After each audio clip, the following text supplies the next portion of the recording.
Steve, हमने दोनों convention देखे, दोनों बड़े इवेंट से ख़िताम पजीर हो चुके हैं। ये बताइए कि दोनों पार्टियों का पैगाम एक दूसरे से कितना मुख्तलिफ है? दोनों ही पार्टियां एक दूसरे को मुस्तकबिल के लिए खतरा साबित करने की कोशिश कर रही हैं।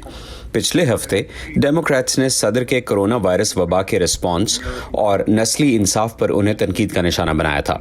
रिपब्लिकन्स ने इस हफ्ते उन मुजाहिरों में होने वाले हंगामों के कुछ वाक़यात को ये साबित करने की बुनियाद बनाया कि जो बाइडन अमरीकी शहरों को गैर महफूज बना देंगे। दोनों ही कन्वेंशंस का पैगाम ये है कि अगर आप दूसरे शख्स को वोट देंगे तो आप अमेरिका का मुस्तकबिल तारीक कर देंगे, और दोनों ही एक दूसरे को ऐसे दिखाना चाह रहे हैं कि अगर आपने दूसरे के लिए वोट किया तो आप अमेरिका को गैर महफूज बना देंगे।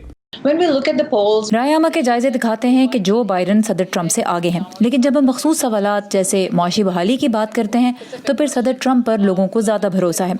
तो जो हम इलेक्शन के करीब जा रहे हैं, पोल्स वोटर्स और इन कैंपेन्स के लिए कितनी अहमियत रखते हैं? इस वक्त वोटर और कैंपेन्स दोनों ही के लिए ये देखना जरूरी है कि उनका उम्मीदवार कहां खड़ा है।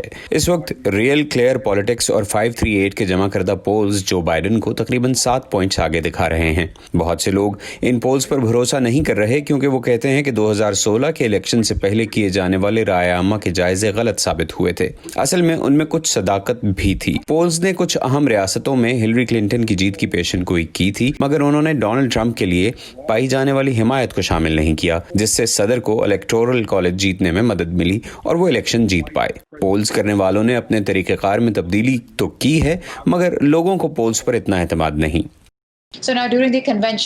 कन्वेंशन के दौरान तो दोनों उम्मीदवार अपने अपने कैंप्स में थे, लेकिन जल्द ही उनका सामना होगा। तो हमें बताएं कि क्या अहम मौके आ रहे हैं जिन पर तवज्जो देनी होगी?